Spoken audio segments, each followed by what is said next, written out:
Good evening, everybody. And I wanted to say that I'm extremely thrilled to be here in discussion with my friend, Meenakshi Ahamed, who I know from my days as ambassador in Washington.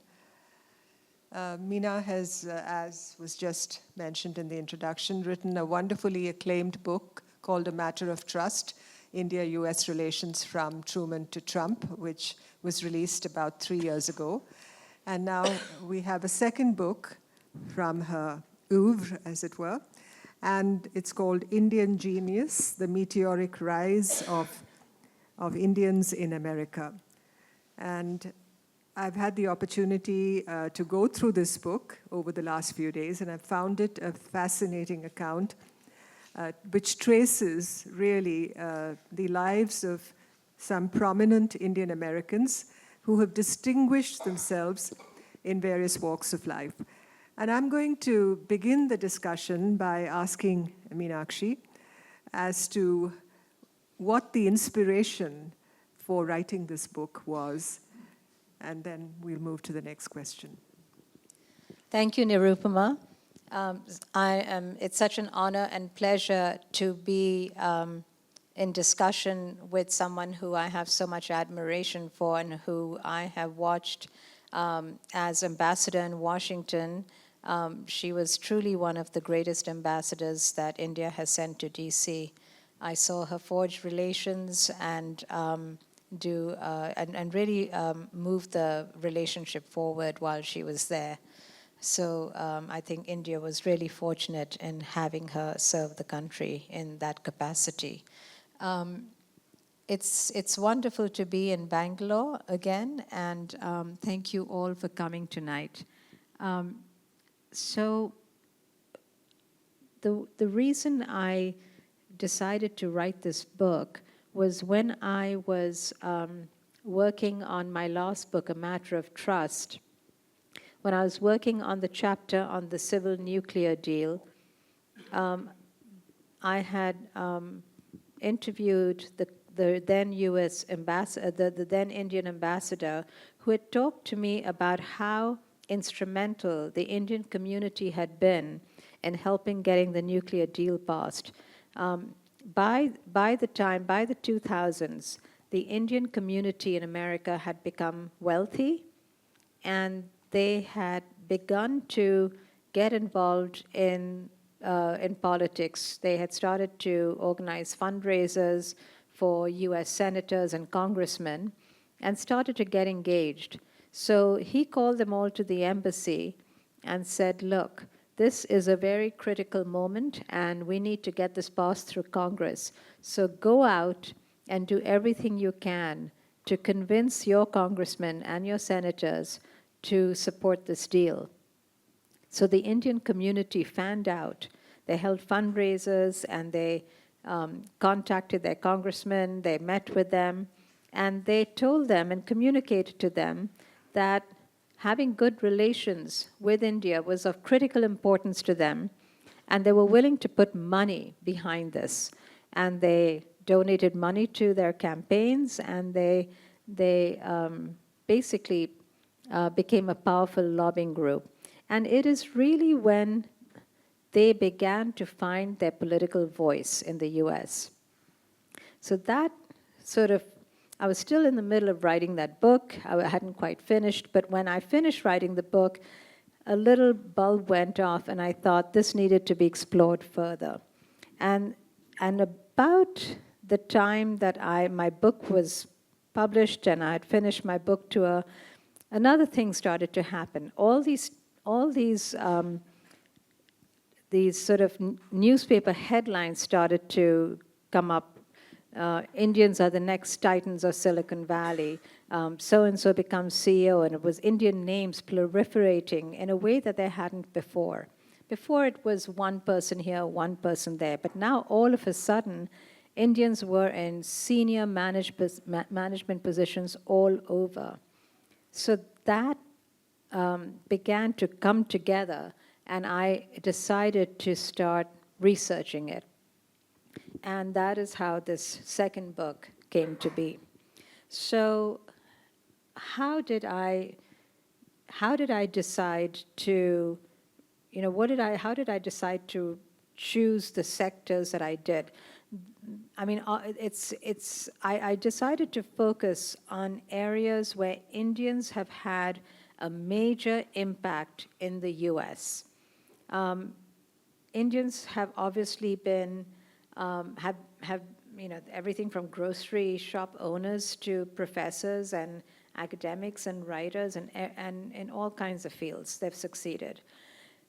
But the book that I wanted to write was, have Indians had a massive impact or a transformational impact on American culture and an American thinking in some way? Have they moved the needle in some significant way? And the more I probed and the more I looked into it, I felt that the three sectors where they've really made a big impact is in tech, medicine, and increasingly in the field of public policy. So those are the areas I decided to focus on. There are plenty of Indians who have made a name in academia. Obviously, there are lots of great Indian writers, and it's a legitimate question to ask, why not those guys? But it's not like they have influenced or changed the entire field of academics, or it's not like they have changed or influenced literature entirely and changed the genre. But they have in medicine, and they have, and I will explain why. So back over to you. Yeah. You know, when you look at the history of Indians in America, it's quite a long and checkered history, although they have really come into their own, I believe, in the last 2 or 3 decades, and that's really what this book speaks about and focuses on. But it was all over a century ago that you began to see the first streams of Indian migration into the United States, particularly into the western United States, into California. We all know about the Gadar movement, and which fed so significantly into our freedom struggle. Perhaps many of you know the story of Dalip Singh Saund, who migrated from Punjab to the US in the 1910s or so, and became the first Indian American to represent his constituency in California in the US Congress. He's quite a legend. If you go to the US Capitol today, Capitol building, you see a huge portrait of him, which is hung so prominently there. So he really has joined the Legion of the Greats, I think, when it comes to those who have contributed to the strength of Indian democracy. And when you look at, the early days of Hollywood, for instance, you had Indian actors or people of mixed descent. Anglo-Indians like Merle Oberon, for instance, was very prominent in the American cinema in those days. Vivian Leigh, of course, was born in India. And you had the elephant boy, Sabu, who was quite a household name. But they were, this was more exotica in that sense of the word.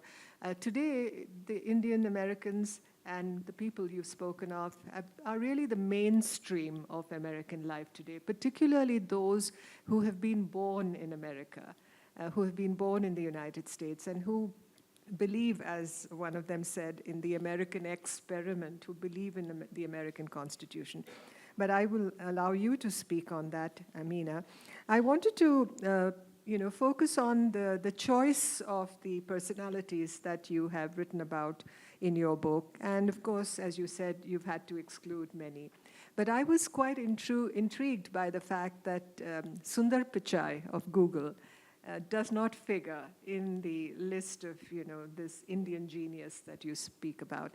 And I think thereby hangs a tale, as I can see from the book.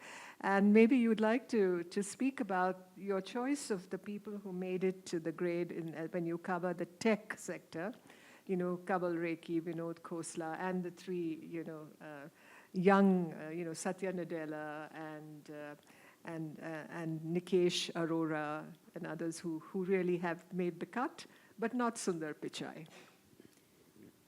So these are all great questions. So one what I wanted to do was talk about the three sectors that I chose. And you brought up, Sond, who was obviously a memorable figure. There are people like, for example, Bobby Jindal that I haven't included. Now, why? Because he flamed out after one event. Bobby Jindal became governor of Louisiana, and there he hasn't really done anything after that. So it was a sort of one shot in the dark and nothing else after. Whereas Nikki Haley had many reruns. Now, if you're someone who has a sort of element of genius in you, it's not just a one-shot thing. Nikki Haley was elected governor of a southern state as an Indian woman, not once but twice. And that is not an easy thing to do, and a lot of people were gunning for her. A lot of people tried to bring her down, but she had the guts, and she really had tenacity, and she managed to do it not once but twice. And then she had another run as Trump's ambassador to the UN. And then she had yet a third run, and she gave Trump quite a run for his money in this recent election, and she got 30% of the Republican vote. And she's a very serious contender for 2028 for the Republican nomination for the next election.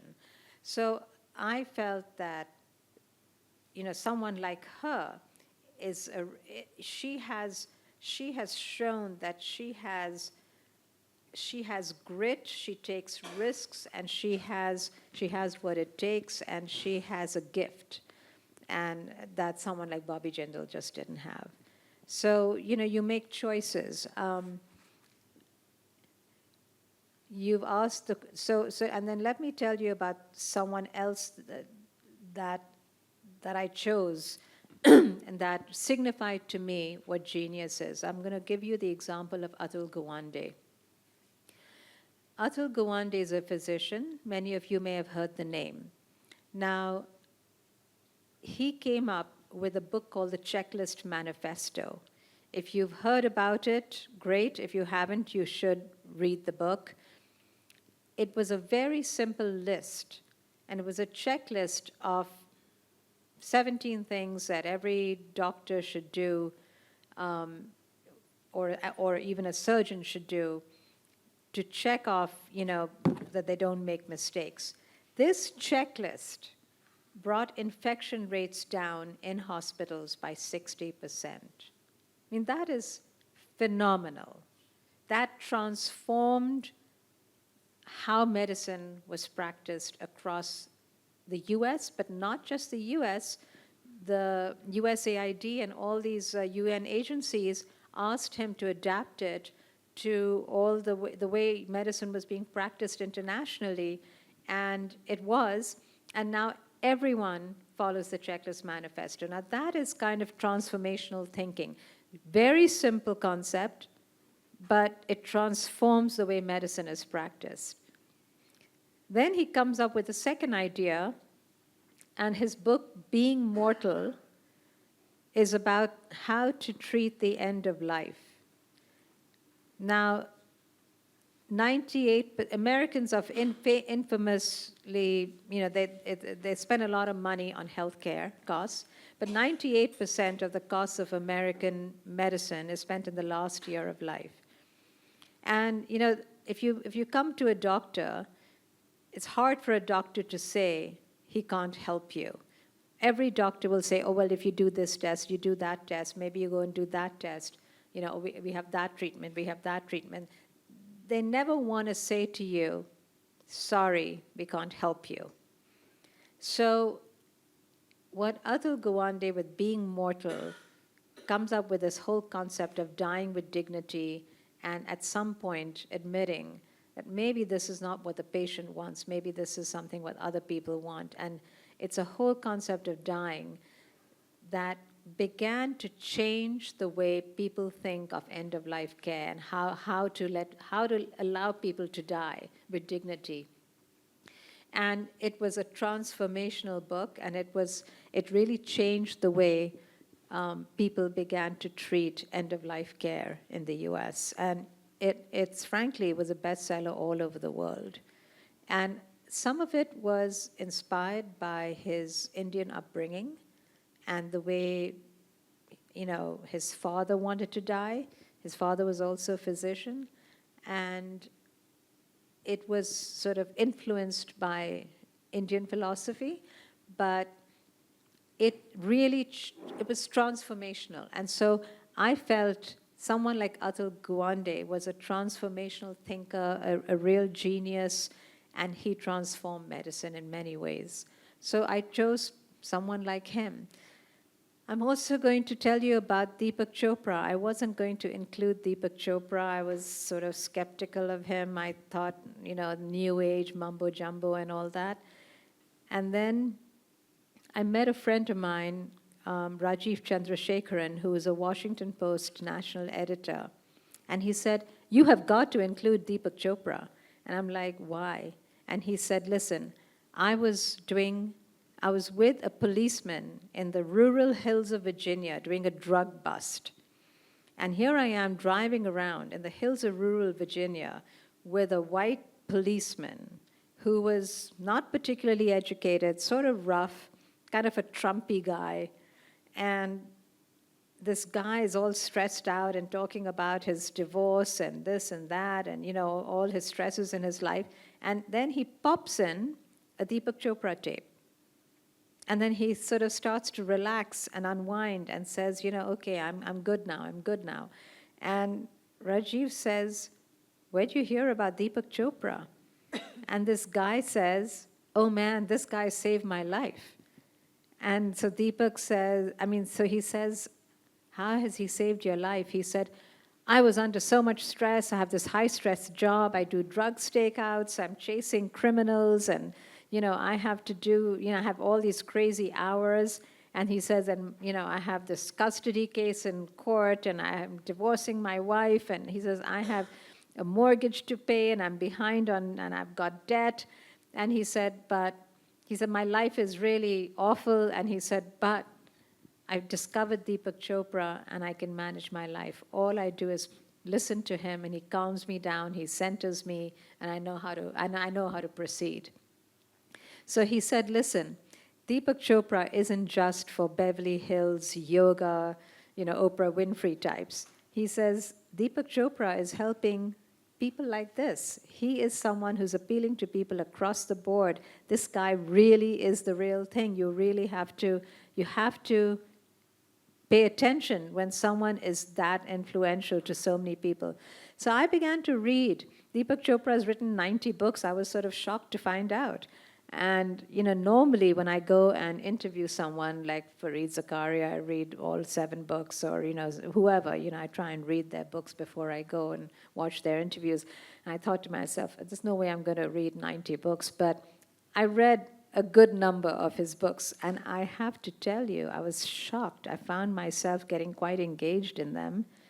And a lot of them are based on the Bhagavad Gita. And I thought, actually, this guy's quite interesting and quite profound in some ways. Then I had a conversation with Abraham Verghese. How many of you have heard of Abraham Verghese? Yeah, he's a brilliant writer. And he told me that he was a doctor in Boston when Deepak Chopra was an endocrinologist working in Boston.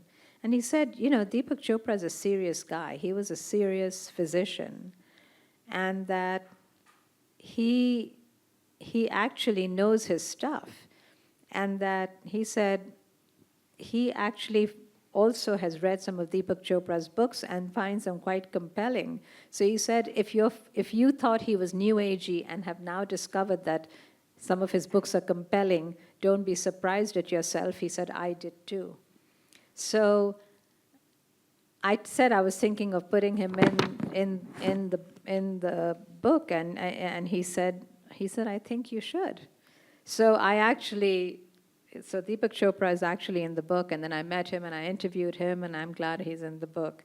But I have had a surprising number of people who've come up to me afterwards and said, oh, Deepak Chopra changed my life.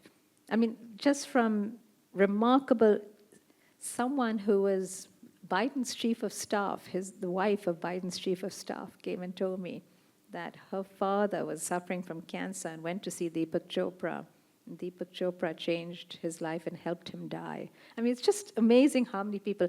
And the woman at Starbucks who saw me reading a Deepak Chopra book came up and told me how she was a follower of Deepak Chopra. I mean, it's like all over the place.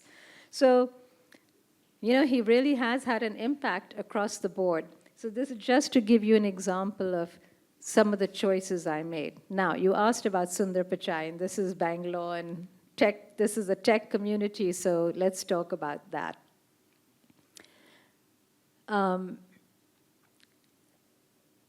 So one of the other inspirations for writing this book was a friend of mine called Somani Sengupta, she's a big reporter at the New York Times. She was actually stationed in India at one time, but now she's the climate person at the New York Times. And we were having a conversation when I first thought about writing this book, and she said, "You've got to do it." And she said, "You know, there's all this talk about AI. Everyone's talking about how AI is going to change our lives." And she said, "Everyone's heard of Bill Gates. Everyone knew about Steve Jobs." But she said, "Ask Americans if they know who Sundar Pichai or Satya Nadella are, and they probably can't tell you much about them. They probably get them confused and don't even know who's in charge of which company." And AI is going to be so important in our lives that it's going to be controlling us, and these people are going to be controlling AI. And don't we owe it to ourselves to know who are the people that are going to be in charge of shaping and controlling our lives? It's critical to know who these people are. And so she said, you owe it to write about them, to let people know who these people are. So I started looking into it. I started doing research. I started, talking to people. And one of the people who I spent some time talking to, wife is in the audience, Arun Kumar, who is a big expert. So I talked to a lot of people in Silicon Valley, and so Satya Nadella has shown incredible vision at Microsoft. After Bill Gates left Microsoft began to stagnate a bit, and it sort of didn't have a direction until Satya Nadella came in. And Satya Nadella was very visionary. He understood that the future lay in the cloud. He invested heavily and took Microsoft and pushed it towards the cloud. And he not only changed the management structure and the management style, but he also changed the emphasis of where the investments should be. He started investing in AI, he started investing in the cloud, and when OpenAI came and sort of shocked the market system in Silicon Valley, and sort of skipped over everyone's heads, he had already invested $23 million into AI, not 23 million, 23 billion. I'm not a mathematician, but anyway, but he had already invested a huge amount of money into AI and OpenAI. So he was way ahead of the game. And when Sam Altman was going to get fired from his board, he immediately stepped in and stabilized the whole AI marketplace by telling him that he had a home at Microsoft and they would buy out the whole operation, and then everything stabilized. And in effect, he sort of almost owns the progress ChatGPT and all the stuff that you keep hearing about. He sort of owns most of it. And when I looked at Google was ahead in the beginning. They had done a lot of work on on AI, but AI was all controlled out of London under Dennis Hassabis, who has won the Nobel Prize, and it was a very separate entity. And when Sergey Brin and Larry Page left Google, when they sort of retired and Sundar Pichai came in, they had a deal that Dennis Hassabis was going to remain pretty independent at Google. And Sundar Pichai never quite got his arms around that AI entity. He changed management for the better. He did a lot of other things. He never actually invented anything, but he did a lot of things to bring Google together. But when the whole thing with OpenAI happened and it looked like they had overtaken everybody else, all of a sudden, Sundar Pichai got sort of flustered, and he sort of went and called up, he panicked. He called up Larry Page and Sergey Brin and said, "You got to come back. I need your help. I don't, we're sort of falling behind." And a lot of people, my opinion was that, look, you don't go running to mommy and daddy and saying, "Come help me. I don't know what to do." It's just a huge weakness. Whereas Satya Nadella was visionary. He bought into the company. He bought more into the company. He was very strategic. He knew what he was doing. He was the grown-up in the room. He was the adult. He was pushing them, and he was pushing them in the direction he wanted. He was making the decisions. He was taking AI in exactly the place that he wanted it to go. And and Sundar was flailing. And it's sort of stabilized now. Dennis Hassabis has won the Nobel Prize. They're doing amazing things when it comes to drug discovery. But I know from people that there was talk at one point about Sundar Pichai being fired. I don't think that's happened. I think Sundar is a great guy. He's very smart. People really love him because his management style is so great. And it's all stabilized. But he hasn't shown the vision for Google that Satya Nadella has. And that's why I felt, in terms of being a genius, Satya Nadella had that, but I don't think Sundar Pichai has that, not yet anyway. He's a lovely man. He's a lovely man, but I don't think. Yes, I've met him too, and he's extremely engaging and nice to know. But it's a legitimate question. Yeah. I think, listening to you, and I recall some of the comments you made in the chapters on the tech personalities. You refer to the capacity to take risk, and also that one should stay paranoid. You use that.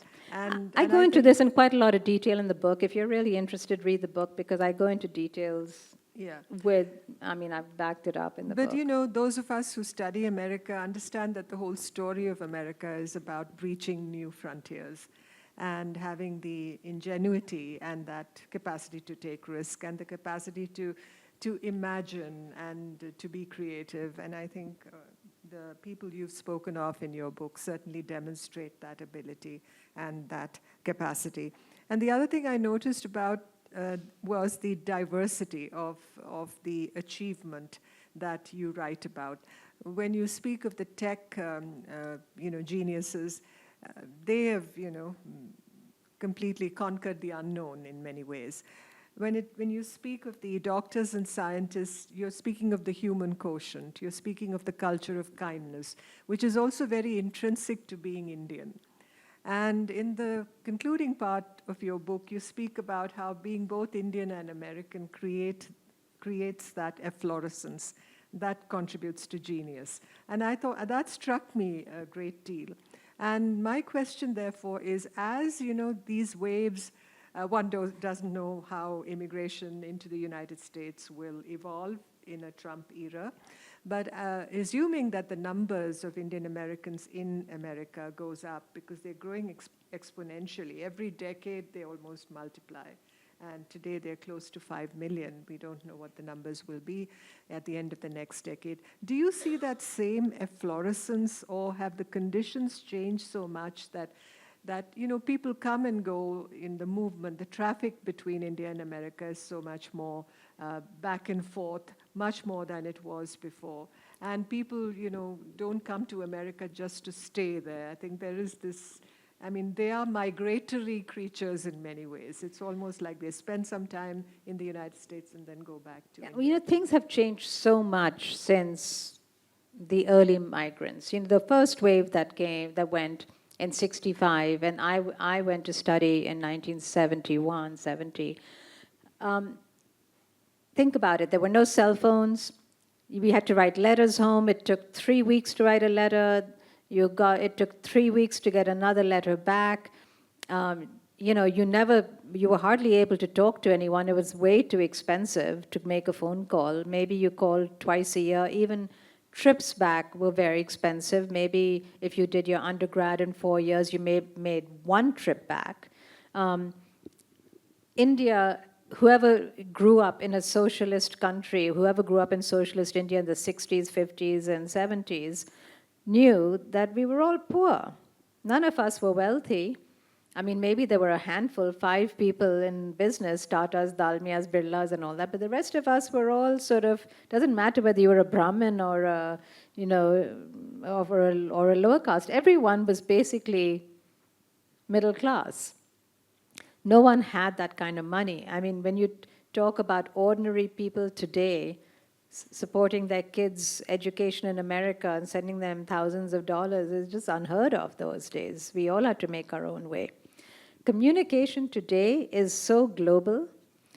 You're FaceTiming, there's no difference. People who came in the 2000s, first of all, there's a critical mass in America now. There's 4.5 million Indians. So you have a critical mass of Indians. You can stay in touch with your culture because you have FaceTime, you have flights going back and forth. There's a lot of money in India, so you have no problem with that. And so it's a very, very different set of rules. One of the things I find is that Indians have transported their culture in a way to the US, and I've talked about the spelling bee. You've all heard about the spelling bee and how that is a phenomena which really reflects Indians who've come in the 2000s and feel that they were driven to succeed in India and they thrived in a competitive environment. They don't want their kids to lose that competitive spirit and become soft in America. So they really have pushed their kids to try and thrive in these competitive, doing these competitive spelling bees and geographic bees and math bees, so that their kids grow up like them. And I actually decided to look into seeing, do the kids who win these competitions become geniuses? With all the amount of effort that the parents have put into pushing them to win and making them study Latin and Greek and the word derivations and all these, some parents who've produced 200,000 words for them to study, and every weekend the Indian community has its own spelling bees for the kids to compete in before they go to the national spelling bee. So these kids must be brilliant, right? So I discovered that some of them are still too young to know, but some of the ones that have graduated, they've become, they're good professions, doctors and engineers. One became a poker player or whatever, but none of them have won any amazing prizes or anything. And part of it is this problem of Indian children trying to fulfill their parents' dreams. And if you look at the geniuses in my book, or the people I so-called geniuses, and we can discuss what do you mean by genius, almost every one of the people who have excelled, whether it's Satya Nadella, Shantanu Narayan, any of these people, they all told me that none of their parents pushed them or were involved in making a decision about what they did in their life. Some of the early ones, like Kanwal Rekhi, his father was a low-level guy in the army, wanted him to go to the army academy, and didn't even know what IIT was. Kanwal Rekhi, he said he applied because he was fascinated by engineering, but his father had no idea and was beating him up because he didn't want to go to the military academy until a senior army officer said, "Oh, your son got into the IIT. That's very good. My son didn't get in." And then his father realized that it was something to go to. And, he said, I said to him, "You went to Michigan Tech. How come you chose Michigan Tech?" He said, "It was the cheapest, and they gave me the best scholarship." He says, "I didn't know. I had no one in my family." He said, "We didn't even have a running toilet in our family." He said, he says, "We were sort of Jats from Punjab." And he said, "We're very poor people. We didn't know anything." So, his parents weren't involved at all. So all this, there are many paths to success. Satya Nadella did not get into IIT. Neither did Shantanu Narayan. But what they were, once the bulb went off and they discovered computers, and it happened in different ways, and it happened slightly late in life for each of them, they were hooked. You have to be motivated and you have to be driven internally. If you're not internally driven, you're not going to excel. But they were obsessed once they got hooked. So, there was a study done by Indian Express. They followed toppers for 6 years.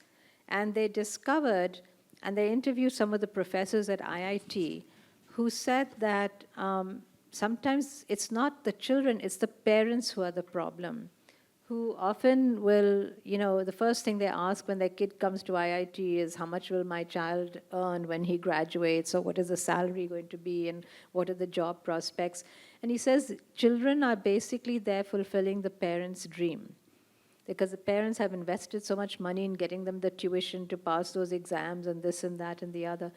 But these kids get burnout. And they're not really there because they want to be there. Half the kids surveyed at IIT did not want to study engineering. They weren't that interested in it. I think it was Narayan Murthy who said, "Why aren't we producing creative people? Why aren't we producing things like the iPod or the Apple, phone and all that?" And it's because you have to be really motivated and interested. But if you're fulfilling someone else's dream, how are you going to do that? So there are many paths to success, and all these guys found it, but it wasn't necessarily through IIT or through MIT or whatever. So, they went to other schools and made it. Maybe, that achievement that you speak of, creativity, invention, innovation,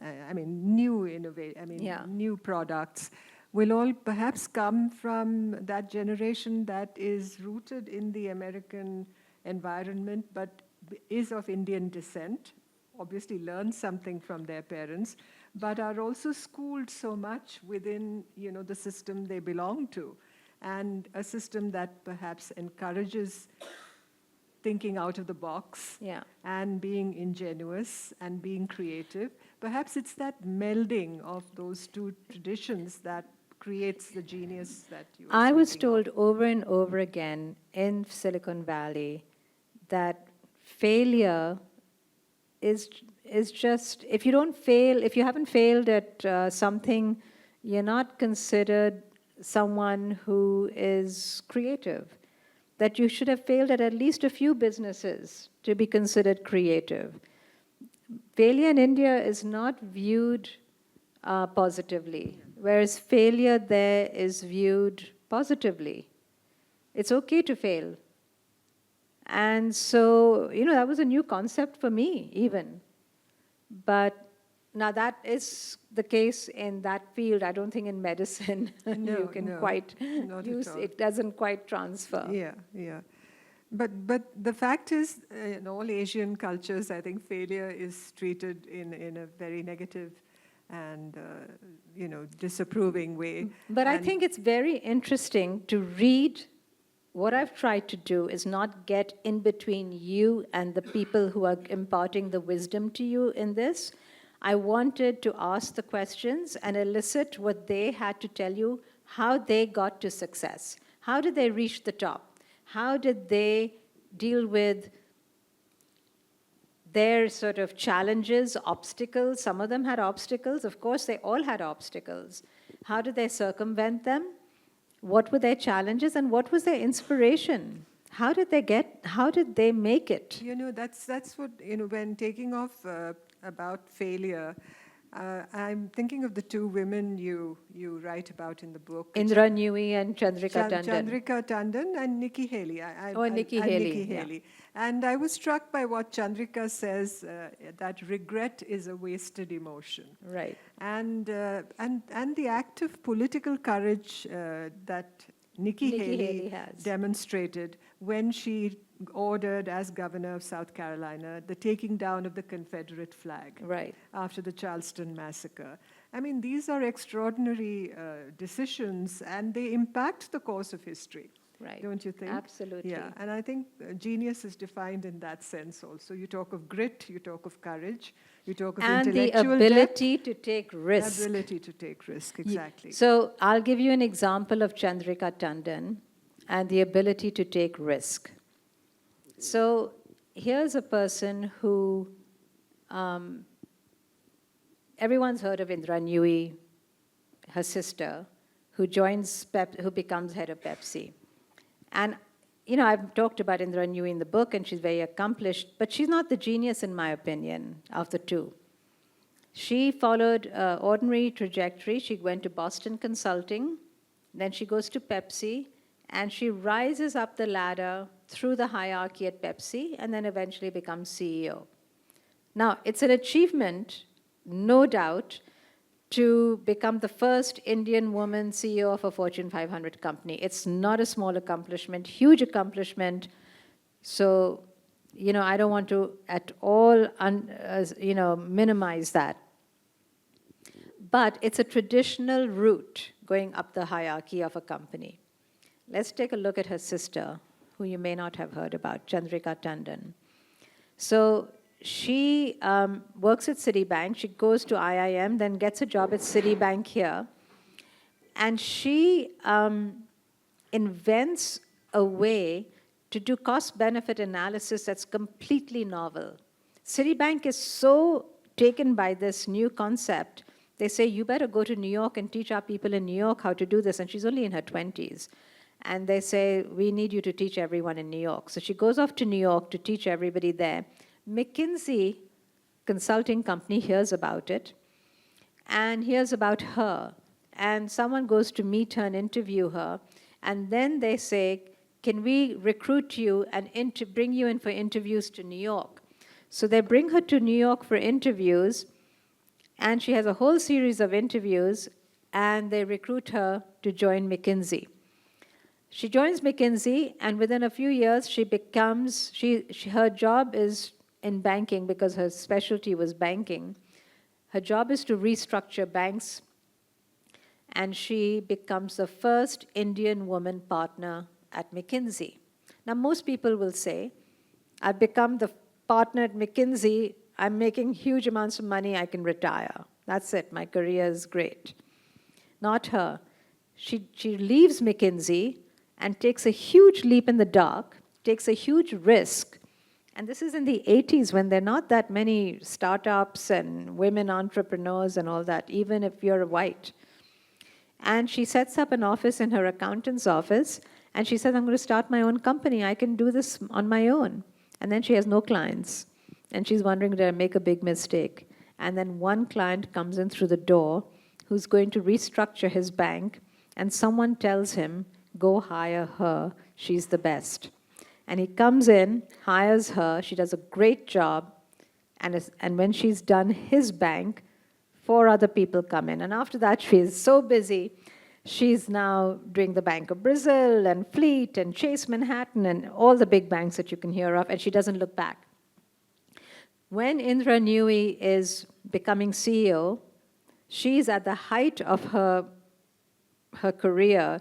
She has made so much money, so much money. She's worth so many gazillions of dollars. She said she wants to retire. She said, I hardly see my kids, I hardly see my family, I'm on a plane the whole time. She says, I cannot spend the money I've made in my lifetime. So she then takes another leap in the dark. She leaves everything, and she says, I'm going back to my love, my first love, which is Indian classical music. She was trained in it when she was young. And she cuts a record, fusion, jazz, and Carnatic music, and it's nominated for a Grammy. First record. Now I think, what the hell, Like, everything she touches, she's like a winner. And so she's nominated for this Grammy, and then she's off in this musical career. She's also, by the way, on the board of the Stearns Business School, and she's on the board of various companies, et cetera, et cetera. And then she endows, she becomes a philanthropist, and she gives $100 million and starts an engineering school at NYU. And this year, she was nominated for her second Grammy. Now that's the mark of a genius, someone who doesn't do it once, but twice, and doesn't just excel in one field, but excels over and over and over again. Whether it is Citibank or your own company or partner at McKinsey or in music. I mean, to me, that's the mark of a genius. So anyway, just to give you that example since you brought it up. So those are the people in the book. But she's quite something. In fact, many of the people you write about, I had the occasion to meet when I was ambassador there. And I particularly remember my encounter with Nikki Haley. She was governor of South Carolina at that time, and you stayed with her. Yes, in fact, my head of my office came to me and said, we have an invitation from the governor of South Carolina to visit her state and to stay with her. And that's exactly what I accepted the invitation. And what was that like? It was quite an experience, of course, being in the heart of the American South, gone with the wind country, literally. Yeah. And Nikki Haley struck me as a very all-American person, to be honest. She didn't talk too much about her Indian heritage. She was at that stage of her political career when she was still establishing herself as a successful public policy person, a politician. And the Indian part of her heritage was somewhat not suppressed, I'd say, but she was, in a sense, camouflaging it at that time. She would hesitate about meeting with, the Indian community, let's say, in a very public way, or go to India to discuss trade or issues of, common interest. That was the stage at which she was. But she struck me, of course, as somebody extremely dynamic and with a great deal of promise and potential for the future. I was struck by the fact that she exuded that kind of presence. And one day during our stay there, she was, of course, very hospitable in a very Indian way, and she invited her mother and father to dinner just before I left and went back to Washington. So we all sat around the table. Her father was a typical Sikh gentleman wearing a turban, and he spoke with a very Punjabi accent. And her mother seemed to have so much pent-up energy within her, even though she was an older woman at that time. And she began to, unwind in a sense. She told me that she came from, of course, from the Punjab, but she'd studied in Delhi. She'd studied at Indraprastha College. She studied law. I know, but she did her undergraduate degree at Indraprastha College. And she told me that she had always wanted to enter politics and public life herself. And that, in a sense, the same thing about living your dream through your Yeah, through your children. children. Nikki was living that dream. Yeah. Although Nikki had somehow, had acquired the velocity to break free of that orbit in many ways. And she was, obviously she had her sights set on bigger things. But that, and then of course, we were around at this round table at dinner. But the first thing Nikki did was to say grace. She had become Christian by then. And her Sikh parents, of course, were there, and everybody joined in. There was, of course, that sense of community and fellowship because it was a special moment. But to me, that illustrated the way, you make that leap of faith also. Many of these Indians, especially somebody born in the United States like she was, of Indian parentage, but who somehow, merged and blended herself or himself into the American way. And she struck me as all American, Yeah. It was very difficult to discern the Indianness in her. Well, maybe there's something about our very multicultural environment and that allows Indians That's to right. assimilate. I also met Satya Nadella, and Satya Nadella happens to be the son of Mr. B.N. Yugandhar, Yes. who was a very distinguished member of the Indian Administrative Service. And Mr. Yugandhar was my instructor at the Lal Bahadur Shastri Academy of Administration when I joined the Foreign Service. That's And we all fascinating. looked up to him. He was that legend. And of course, Satya must have been a boy of 5 or 6 at that time. Little did I we have know. a story about him that I start the book with. Yes, exactly. So, and Chandrika, you talked about. You met her, And of she course. came to the embassy and she did a music concert for us. Yeah. Of Indian classical music, and and I knew Indra Nui also because as head of Pepsi, I had invited her to address our ambassadors conference. Every year we have a conference of heads of mission in Delhi. I was the foreign secretary, so I was in charge of that activity, and I sent her a message saying, "Would you come and address the ambassadors?" And she was in the US at Pepsi headquarters, and she accepted. So she flew into Delhi for this meeting in her private plane, addressed the ambassadors. She was there just for 2 hours and then flew back to the United States. So, Well, I'm going to take this opportunity to, we've talked about Indian genius, but 10,000 miles away, we have had a very significant inauguration of President Trump, and which has severe implications for the whole world and India. And I don't want to miss the opportunity of having Nirupama Rao's expertise as Foreign Secretary and Ambassador to the US. So I'm going to actually turn the tables now, and I'm going to ask her questions, and I hope that you all can ask questions as well, to see what is the significance of Trump 2.0 for India, the H-1B visas, because of course Trump has stated, his whole administration is so anti-immigration, and also what does this mean for,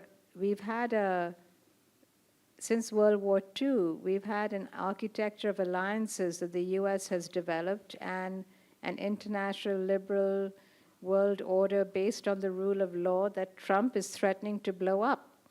And he's sort of talking about buying Greenland and taking over Panama and things that are unprecedented that no other American president would have thought of saying. So could you comment on what this means internationally, what the implications are, and how do you see this in terms of attitudes towards India? And don't you think that Martin Wolf statistic was surprising about how many Indians support Trump?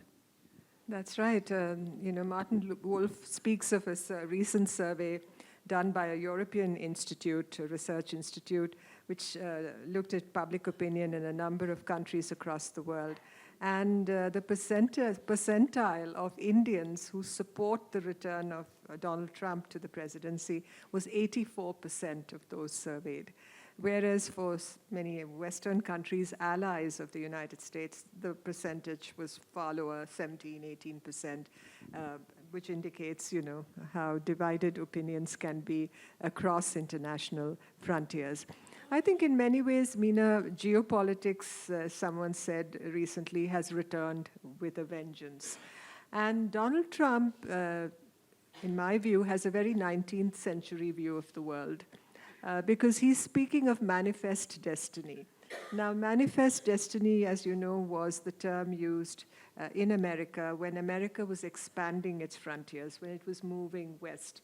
You have that painting, very famous painting of manifest destiny, carrying it in the form of a beautiful woman, carrying a flame of hope and resurgence, moving westward and expanding the territory of the United States. And it's for the first time since the 19th century, I believe, that the words territorial expansionism have been used by the Commander-in-Chief of the United States, by the head of state of the United States. And he actually used the words territorial expansion, even if he said, there will be manifest destiny expressed again. We will take it to Mars. So it's manifest destiny into space, but he's also talking of Greenland and Canada and the Panama Canal. We'll see how that goes. He is, of course, the master of the art of the deal. He will seek to make deals. These may be negotiating tactics, but the world is in for interesting times. This is certainly not a normal presidency, in my view. He tends, and he is threatened to, and I'm sure he will break the mold in many ways, in many areas.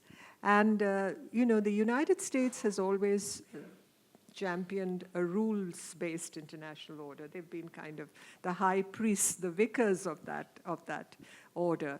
But in Mr. Trump's estimation, I mean, the rule books, and they really don't matter. It's the question of how power is exerted. And when you talk of Make America Great Again, MAGA, as it's called, it's essentially, as the journalist Swaminathan Iyer said recently, MAGA means Make America Great Again, to hell with the rest.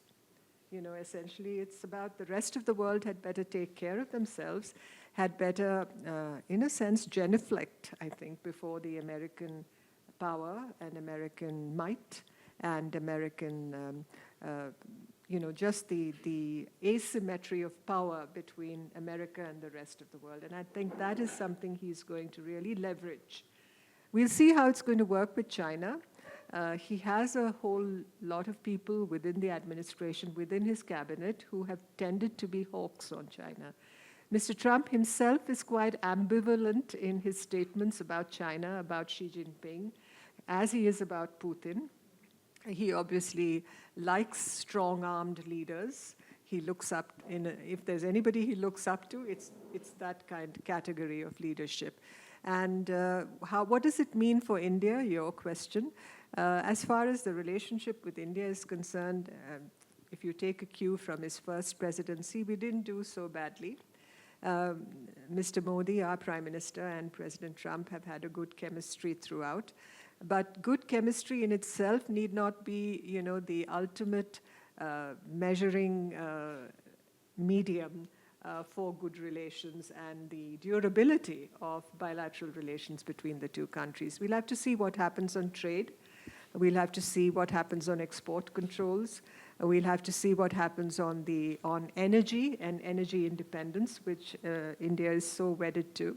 Because when Mr. Trump speaks of drill, baby, drill, he's talking of bringing up the exports of U.S.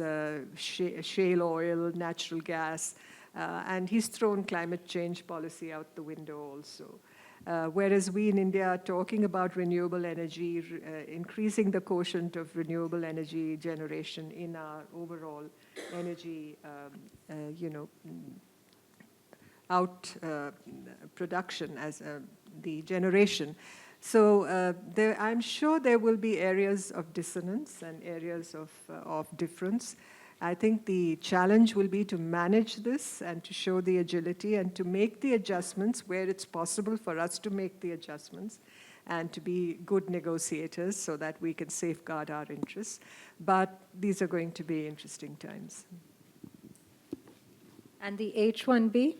And on the H-1B visas, you know, India, as you've mentioned in your book, Indians get the largest proportion of H-1B visas today. I think the statistics you said was in 2023, 280,000 Indians were granted H-1B visas or had them renewed. And by way of contrast, only 34,477 were awarded to Chinese nationals.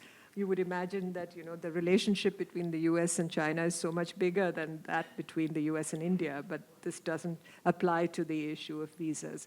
Of course, the technological partnership between India and the United States is so important and so crucial for the relationship. We have this initiative in critical and emerging technologies, for instance. And here in Bangalore, Bangalore is really the beating heart of this collaboration between India and the United States. So you understand how vital this issue of legal mobility between India and the United States is concerned. We're not talking of, you know, as the State Department, I think it was the state, one of the handouts issued after Trump's inauguration, that irregular migration, meaning illegal immigration, would obviously need to be controlled. And there are Indians who arrive in the United States as illegal immigrants. Third largest, yeah. So, but when it comes to the H-1B visa, it is an important bridge between India and the United States to permit this flow, this innovation, the spirit of innovation that has characterized the relationship, and the development of new frontiers of technology. All the things we spoke of, AI or quantum computing or robotics or even semiconductors, there is a lot that depends on this kind of collaboration, and the best minds from India being, you know, involved in this. And that Mr. Trump has, in a sense, adopted the approach taken by Elon Musk by saying that it's important to have highly skilled people come into the United States, that barriers shouldn't be created. But the whole issue is so charged today. It is I so, think it's convoluted today that, that one only hopes that this does not become an issue in the relationship. I think we have to qualify that.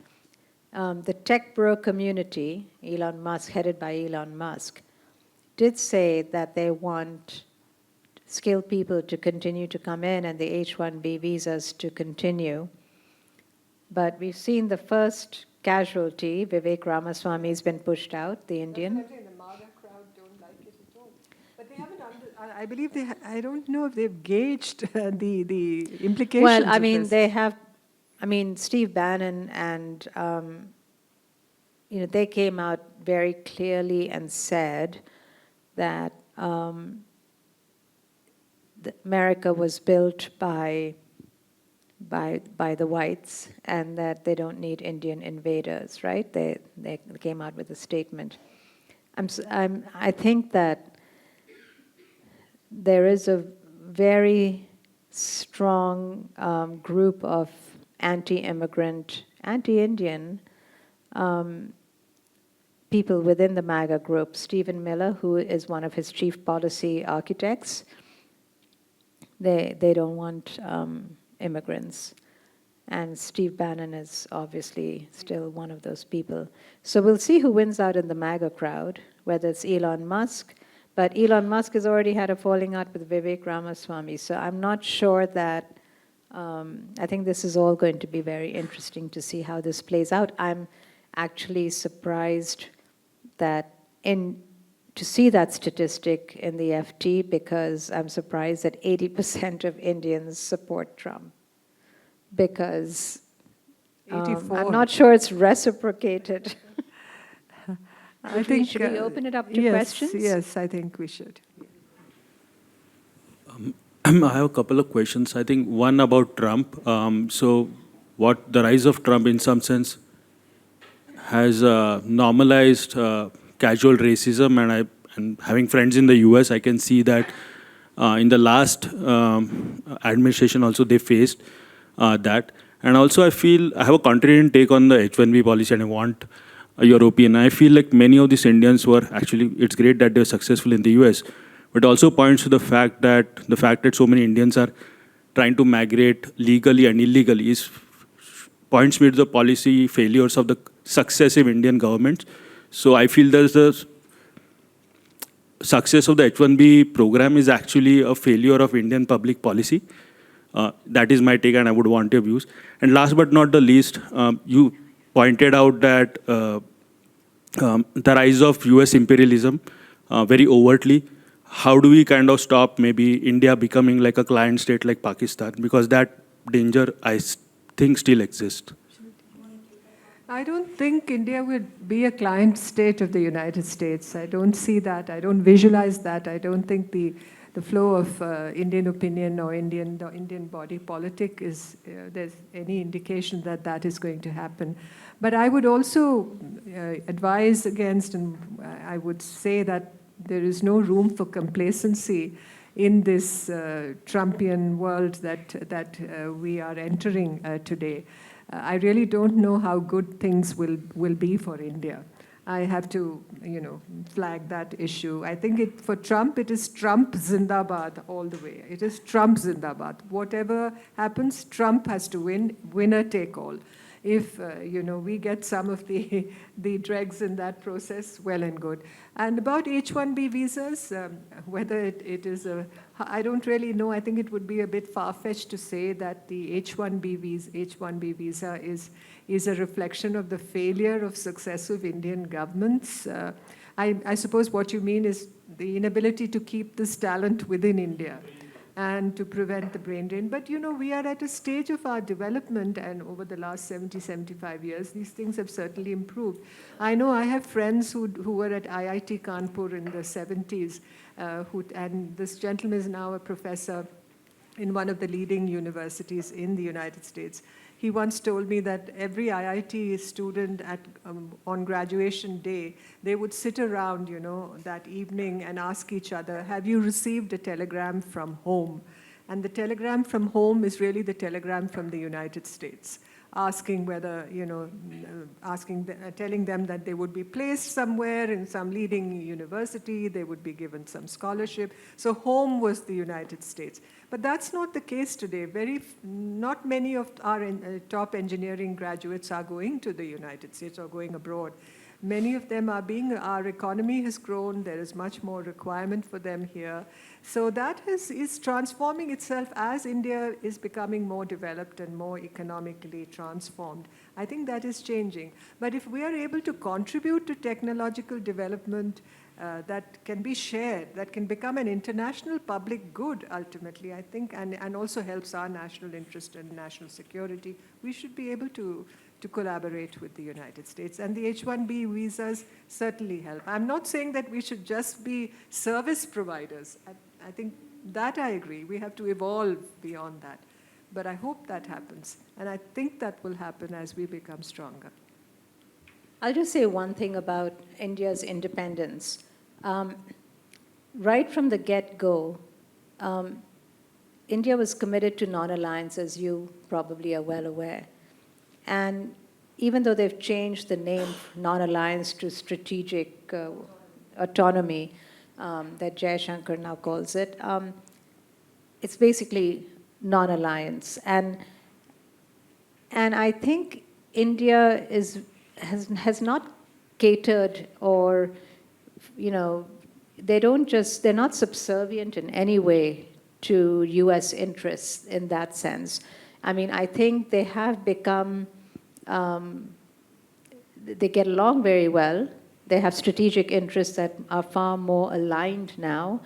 But on Ukraine, for example, they were silent. They didn't necessarily condemn Russia, and the US was upset about that, but they refused to condemn Russia. And they sort of stuck to their guns about it. So I don't think they're not kowtowing to the US in any way. They maintain their independence in foreign affairs. And even in the Quad, they go so far and not far enough. One of the things that I think India is quite aware of, that they have a very long border with China, that China is has threatened them over and over again. And they also understand that they need to keep a regional balance, and that if something happens, yes, America has been more and more willing to come to their aid. Certainly in this recent administration, not the Trump administration, but in the Biden administration, and I think in the Obama administration, they had a lot of joint military exercises. And so that showed a much greater unity in terms of military cooperation that was sort of a threat to China. But they do worry that if something happens, will the US really come rushing to their aid? So they need the Russia, even if Russia is not going to oppose China in the way they used to in the past, they still need Russia to remain somewhat neutral. And so I think they're quite conscious of keeping some sort of regional balance in the area. So I don't think they're... I also think that multi-alignment, as Indian foreign policy is defined by these days, is really a means to defend the Indian interest. And that's why, as Meenakshi just mentioned, the relationship with Russia, the fact that we are members of the Shanghai Cooperation Organization, that we are active in BRICS, that we're also important partners in the Quad. It expresses this diversity of approach, definitely, but this diversity of approach is dictated by the need to defend the Indian interest.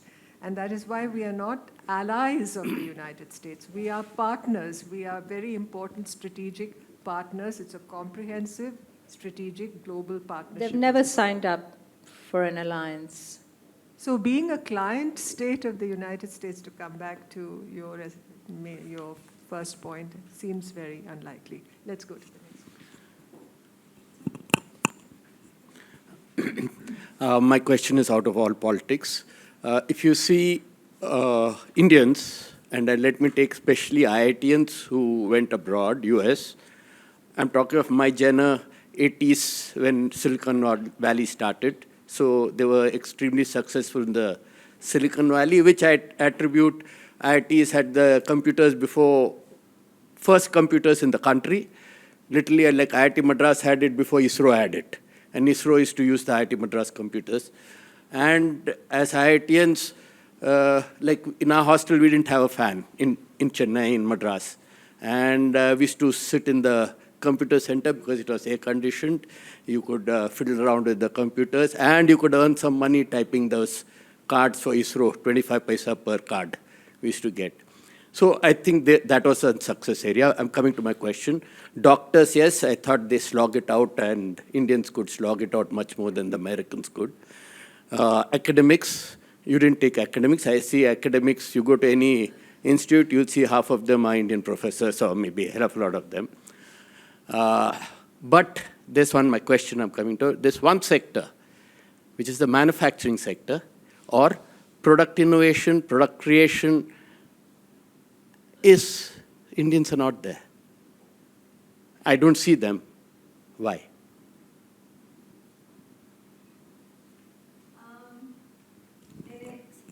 You're asking in the US? I'm talking of the US. It's a good question. Manufacturing in general has left the US, right? It's gone to China. I'm talking of other than manufacturing. Manufacturing in China is producing, is mass producing. Yeah. I'm talking of manufacturing in terms of product innovation, making new products. Even in the tech sector, new products are not so much Indian, they're American.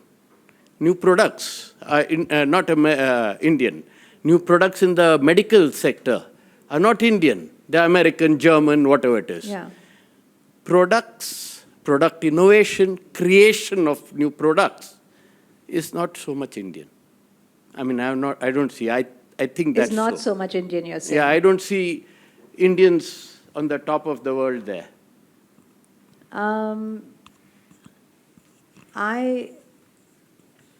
It hasn't come to my attention. That's why it's not in the book. So you're probably right. If they had invented a whole lot, I mean, I have to be honest. I did gather some information about Indians creating some 3D, they had created some new things in robotics and some 3D things, but it wasn't enough. They hadn't transformed the industry in any way. They hadn't transformed that field in any way for me to really get into investigating it. Not in the way that people in medicine had changed the way medicine is being taught or practiced, or the way that Atul Gawande had, or that Abraham Verghese transformed the way people began to approach AIDS. When he, I've talked about how he was very visionary in the 70s and with AIDS, and changed people's thinking. Or some of the other people in the book. And Vivek Murthy, you talk about Vivek Murthy today. I'll put the question to you also.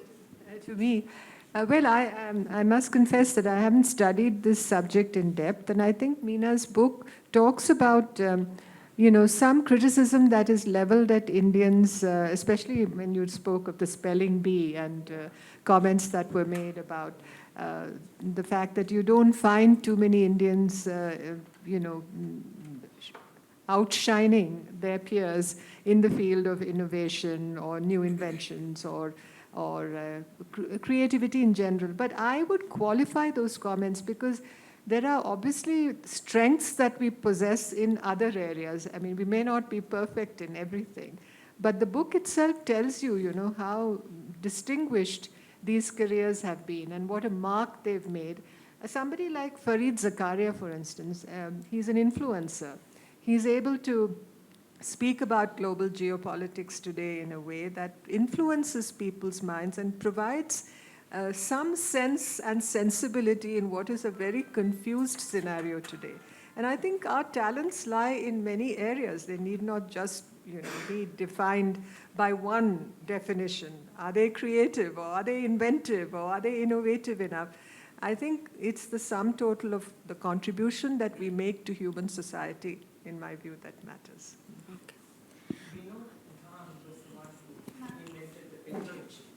The what, sorry? He's in the book. He's in the book. Of course, Yeah, Amar they're Bose- in the book. They're in the book. Bose is there. Yeah, both of them are in the book. Bose is there. There's one Sridhar something who innovated a small for atomic this thing. Sorry. Okay. Ma'am, that's a great book indeed. Putting together all the achievements is not an easy task. So I want to know how Indian government intends to capitalize on these achievements. Apart from pride factor, what is happening to India? And having the largest diaspora in the world, why don't we have diaspora policy framework? It's only initiatives and programs that are in place. Like unlike China, why don't we have a diaspora policy, very coherent diaspora policy? Well, I wouldn't exactly agree with that because the issue of the diaspora, the role that the diaspora plays in our international outlook today and our relations with various countries is seen as extremely crucial by the government. And take, for instance, in the United States, the interactions, her book mentions with the nuclear deal, the kind of role that the Indian-American influencers played in reaching out to members of Congress and the administration and getting the deal through. And that is an instance where the Indian government consciously, as a policy measure, reached out to the Indian-American community to create that synergy and to have a force multiplier, literally, when it came to trying to see that deal go through. So that's just one instance, and as we said just now, there's this whole, give and take today, and the fact that the channels work in both ways. It's like, it's not like the diaspora is stuck in the United States. They're giving back to India in many ways, and the government really encourages that and tries to facilitate. Take the OCI, Overseas Citizen of India facility that's given to the diaspora. That enables them to come to India, to work here, to give to society here, to contribute their skills to our development. So all this is part of diaspora policy. Yeah, thank you, both of you. I have two questions. One first directed to Ambassador Nirupama. So, like, based on whatever was discussed so far, in your experience, like recently we have been seeing that identity is really becoming an important part in US politics across race, genders, and we really see it playing out.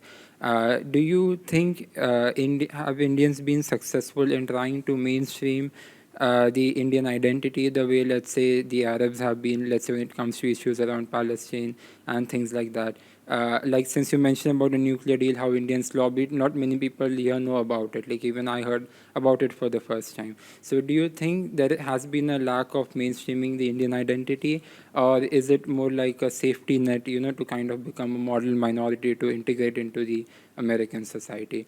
And my second question, like, as a researcher in Bangalore in AI and quantum computing, and you mentioned both of them, your analysis of dropping out Sundar Pichai and about Satya Nadella, do you think maybe in that analysis, Sundar is a victim of maybe the markets, the way people look at it? Like, I mean, if you talk of quantum computing, Google currently has the best quantum chip in the world, like, of the highest quality, and also in terms of its impact on AI, like the recently won Nobel, like, it is really much more influential, in my opinion, compared to, you know, a chatbot that millions of people are using. So just wanted to, like, get your opinions on that also. Thank you so much. Trying to recall your question about you know, just being a model minority or being, you know, able to change the course of. Yes, have they been more, in your opinion, how successful have they been in mainstreaming the Indian identity and bringing it to? Yeah. Well, in the United States of America, you know, we speak in India of unity in diversity, which is our national, you know, slogan, motto, call it what you will. And in the United States, it is out of many one. It's really, you know, perhaps in inverse, and a kind of melting pot where everybody, all identities merge. Not one identity perhaps is superimposed on the other. So I don't believe an Indian identity can be superimposed on the American identity. It merges, it blends, it becomes part of the great river that is America today. And it gives its strengths and skills to the American experiment, as you may call it. And we've learned a lot from America also. You know, our Constitution has borrowed so much from the American Constitution. And as two democracies, functioning, successful, stable democracies, again, there's been this constant give and take. You take in the US Congress today, the United States Congress, I mean the United States Parliament, as it were, the biggest caucus, bipartisan, involving both Democrats and Republicans, is the caucus of India and the Indian Americans. And that again illustrates how influential the Indian Americans are in every pocket of the United States. You find them everywhere. It began with the doctors after, you know, when Lyndon Johnson spoke about the Great Society post-1965, the doctors who went into rural America. Abraham Verghese' story is that. I mean, that's how he began to study these various metaphors for illness by working in those small areas and understanding at the grassroots what, you know, the suffering and the tribulations faced by people, AIDS patients particularly, were. So the Indian identity has been mainstreamed a lot into when you know, a white policeman somewhere in the interior of America, stressed out by various things that are happening in his personal and work life, is listening to a Deepak Chopra tape. That is mainstreaming. That is Indian mainstreaming. But we don't have to shout from the rooftops about it. It's not that we want validation every turn of the road that, you know, that's Indian, and that, you know, this came from India. I think we have to also inculcate in the Gandhian way some humility also about the fact that not only can we give to others, but we can learn from others also. And I think to just answer your question, amplify, to just build on what Nirupama said, the Indian lobby is the second most powerful lobby on Capitol Hill after the Israel lobby now. The most funded and the biggest. So Indians have a very, very big presence in Washington to represent Indian interests.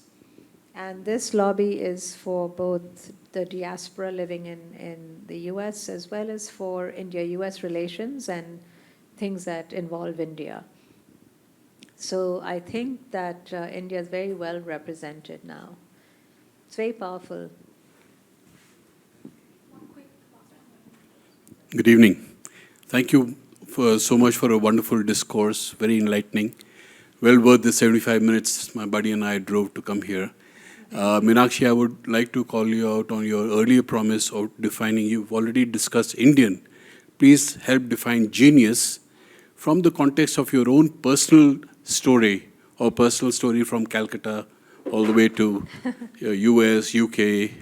Well, I'm far from a genius, but I have no claim to that. So, let me just tell you. So there's this. Have you heard of Malcolm Gladwell? Anyone here? So I found his theories quite fascinating. So I tried to use some of that as a guide, and he has this theory of. If you put in 10,000 hours, he has this 10,000 hour rule, that anyone can become a brilliant pianist or a violinist if you just put in the 10,000 hours. Then there's Angela Duckworth, who is another educationist, and she says, yes, but you have to have motivation. If you're not passionate about something and you're not motivated, you can put in the 10,000 hours, but you're not going to hit that top echelon. So you have to have both. So my conclusion was that you had to have both. And so what I found in almost every one of these cases was that all of them were truly passionate, but also put in the hours. And I'll give you one case. Let me just read something to you.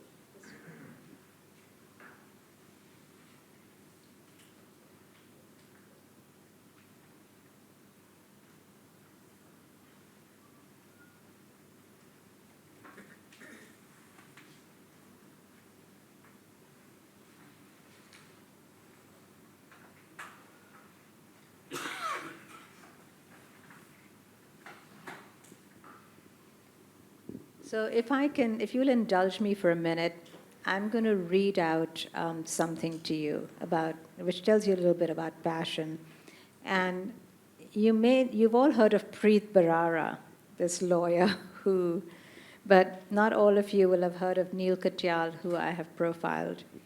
But he has argued more cases in front of the United States Supreme Court than any other minority, and he's now even done more than Thurgood Marshall. In a recent Supreme Court case, Moore versus Harper, which Katyal won in a 6-3 decision in 2023, in a court dominated by conservative judges, 3 of whom were Trump appointed, he made history. The ruling put a stop to the politicization of elections by state legislatures by maintaining checks and balances. This had become an issue when Trump lost the 2020 election and his supporters tried to overturn the results in some states. The retired federal judge, a respected conservative on the United States Court of Appeals, hailed the ruling as the most important case for American democracy in almost 2.5 centuries since America's founding. And this is by a conservative judge. Katyal gets emotional when he talks about the case. This was one of the most significant cases of my career because the stakes were astronomical. It gets to the very heart of democracy. If you can have fake electors by state legislatures, which was Trump's theory, then you no longer have checks and balances. And that, to me, is not a functioning democracy. Moore versus Harper was what I had taught, written about, and thought about for 20 years. This was the case I felt I was put on earth to do. Even though some people felt I would lose, I always thought it was winnable. Katyal felt that if he had not won the case, he would have given up practicing law. It was for him an intensely serious case, and he was willing to put his career on the line for it. The historical importance of the case cannot be underscored. Its significance was monumental, and the Supreme Court agreed with him and was persuaded by his argument. But it was his first Supreme Court case in 2006, Hamdan versus Rumsfeld, that changed his life forever. He went from being an academic teaching constitutional law to an activist lawyer. And Walter Dellinger, a former Solicitor General and professor at Duke University, called Hamdan the most important decision on presidential power and the rule of law ever. For Katyal, the Hamdan case was an affirmation of everything good about America, a country where you could expect justice to be dispensed without prejudice. In a statement to the press, he said, "What happened today? A man from Yemen with a fourth-grade education, accused of conspiring with one of the most horrendous individuals on the planet, Osama bin Laden, being able to sue the most powerful man in the world, the President of the United States, and to have his case heard, that is something that is fundamentally great about America, and something we should be celebrating to the rest of the world. In no other country would that be possible." Now, to me, that shows real passion. I mean, it was, and what Katyal did, he describes in my book, I've described the thousands of hours he spent in working on these cases. And what you can do as a lawyer is you do mock trials, and you have your peers test you and ask you questions that you think the court will ask you. And usually people will do 2 or 3. Katyal would do 15. He would go to different, he would go to like Harvard University and have Harvard and Yale and all these places where he's taught all have mock trials and question him. And he would go to courts, actual courts, and have courts question him to prepare for this stuff. I mean, he was unbelievable in the preparation that he did before he would go in front of the Supreme Court. I mean, when I talk about 10,000 hours, this guy was a maniac. I mean, he's prepped till you drop dead. Anyone who's worked for him was just in awe of the prep work that he did. So I think it's a 10,000 hours plus the kind of passion that someone like this has. And his mother tried to bribe him with cars and with everything she could to try to get him to go to medical school. And he actually got in, but he decided, no, I want to be a lawyer. That was his passion, and he followed his passion. He did not do what his mother wanted him to do. You know, I was struck also by what Ro Khanna had to say about believing in the mythology of America. You know, he said that in his interview with you. So it's this mythology of America, I think, that coming back to the situation that America faces today, it is this mythology of America that is seeking to be reinvented, I believe. But thank you for that question, because, you know, it really speaks to the whole title of the book, because what is genius? And it's something that we should all think about. You know, when you raise children, how do you bring out the best in them? And on that note, I'd like to extend our thanks to Meenakshi Ahamed as well as Nirupama Rao for the expansive evening. Thanks to all of you for your participation and your questions. The books are available for sale outside, and I'm sure Meenakshi would like to sign a few copies if you purchase them. Thank you all, and have a good weekend ahead.